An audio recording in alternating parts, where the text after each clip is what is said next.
Well, the ceasefire between Israel and Hamas is holding for a second day. But up until now, Hamas has not only been using mosques, but even a church compound to attack Israeli citizens. George Thomas shows us in this exclusive report from Gaza. Archbishop Alexios is Gaza's most prominent Christian leader. His decision to open his church to 2,000 Muslims escaping the war surprised many Gazans. Christ tells us we must love each other, our neighbors and our enemies. No other religion says that except the Christian faith. Alexios and the estimated 1,500 Christians who live in the Gaza Strip walk a fine line between trying to stay alive and the Bible's command to share God's love. Since Hamas's takeover of Gaza in 2007, human rights groups have accused Hamas of imposing strict Taliban-style Islamic laws. Islam is the rule of this place, and whatever Hamas says, we must obey or face consequences. Alexios is now concerned about what comes next after the guns fall silent and the rockets stop flying. There's a lot of anger on the street. We need forgiveness and love to flow.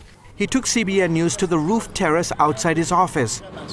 He showed us how militants reportedly used the church compound to launch rockets into Israel. He refused to discuss details on camera for security reasons, but days after the war started, Israeli missiles targeted an area close to the church's sanctuary. This is what's left of one of two minarets that used to stand tall here along the Gaza Strip, not too far from the Mediterranean. It was a major mosque. It was apparently hit by 7 Israeli missiles. The Israeli government makes the argument that places like mosques, hospitals, and densely populated areas are routinely used by Hamas to fire off their rockets.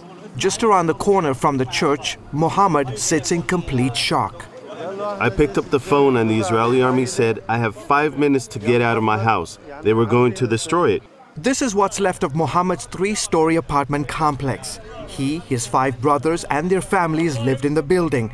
Word on the street is the brothers are reportedly tied to Hamas and used the apartment to store weapons, a claim Mohammed has denied. The Israelis attack schools, they attack hospitals, they attack mosques. You ask them, they know why.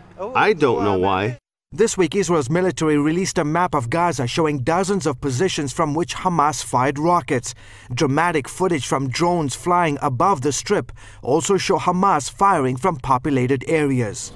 Back at the church, Bishop Alexios says he's not out to pick a fight with Hamas or Israel. He simply wants to serve people. We're disciples of Jesus. We must give love to everyone without condition. George Thomas, CBN News, the Gaza Strip.